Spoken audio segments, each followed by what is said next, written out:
227 वर्षांच्या प्रतीक्षेनंतर सेनापती परशुराम भाऊंचा इतिहास येणार उजेडात। मराठा साम्राज्याचे पराक्रमी सेनापती, तासगावचे भूषण आणि सुप्रसिद्ध श्री गणपती मंदिराचे संस्थापक श्रीमंत परशुराम भाऊ पटवर्धन यांच्या जीवन कार्याला शब्दबद्ध करणाऱ्या चरित्र ग्रंथांच्या मुखपृष्ठाचं अनावरण सोमवारी विनायकी चतुर्थीच्या पावन मुहूर्तावर तासगाव येथील ऐतिहासिक श्री गणपती मंदिरात उत्साहपूर्ण वातावरणात पार पडलं। महेश शांताराम कदम लिखित या चरित्र ग्रंथाच्या मुखपृष्ठाचं अनावरण ज्येष्ठ गणेश भक्त व इतिहास प्रेमी प्रभाकर अण्णा गोसावी यांच्या शुभ हस्ते करण्यात आला। यावेळी मंदिर परिसरात इतिहास, परंपरा आणि भावनांचा अनोखा संगम पाहायला मिळाला। कार्यक्रमाच्या प्रारंभी सेनापती परशुराम भाऊंच्या 7व्या पिढीचे प्रतिनिधी आणि श्री गणपती मंदिराचे प्रमुख विश्वस्त राजेंद्र परशुराम पटवर्धन यांनी उपस्थितांचं स्वागत करत लेखक महेश कदम आणि प्रमुख पाहुणे प्रभाकर अण्णा गोसावी यांचा परिचय करून दिला। यावेळी बोलताना राजेंद्र पटवर्धन यांनी अत्यंत भावनिक शब्दात खंत व्यक्त केली।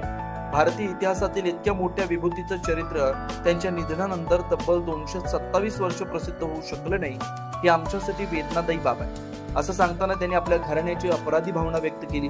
त्यांनी पुढे सांगितलं की परशुराम भाऊंच्या सहवासात काही महिने राहिलेल्या एका इंग्रजी लष्करी अधिकाऱ्यानं भाऊ जिवंत असतानाच त्यांच्यावर चरित्र प्रकाशित केलं होतं, मात्र त्यांच्या स्वतःच्या वारसांकडून हे कार्य इतक्या वर्षानंतर पूर्ण होत असल्याची विसंगती अत्यंत क्लेशदायक असल्याचं त्यांनी नमूद केलं।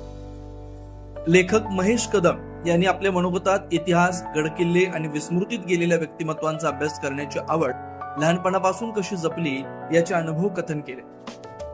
पोलीस दलातील जबाबदाऱ्या सांभाळत असतानाही इतिहास संशोधनाची ज्योत कायम ठेवून हे कार्य पूर्ण केल्याचं त्यांनी सांगितलं।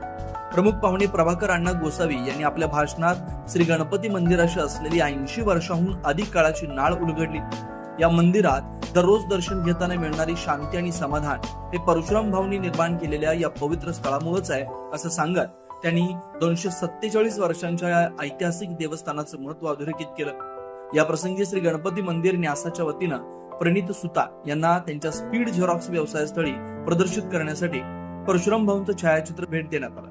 कार्यक्रमाचं नियोजन प्रमुख मंदिर व्यवस्थापक पवनसिंग कुडमल, सहव्यवस्थापक अथर्व जोशी तसेच रणजित चव्हाण, प्रतीक प्रसन्न गोसावी, समीर संतोष यादव आणि राजेंद्र पाटील यांनी केलं। तासगावच्या ऐतिहासिक भूमीत गणरायाच्या साक्षीनं झालेल्या या अनावरण सोहळ्यामुळे सेनापती परशुराम भाऊ पटवर्धन यांच्या पराक्रमाचा इतिहास नव्या पिढीसमोर पुन्हा जिवंत झाला, अशी भावना उपस्थितांनी व्यक्त केली। विशेष प्रतिनिधी तासगाव सांगली।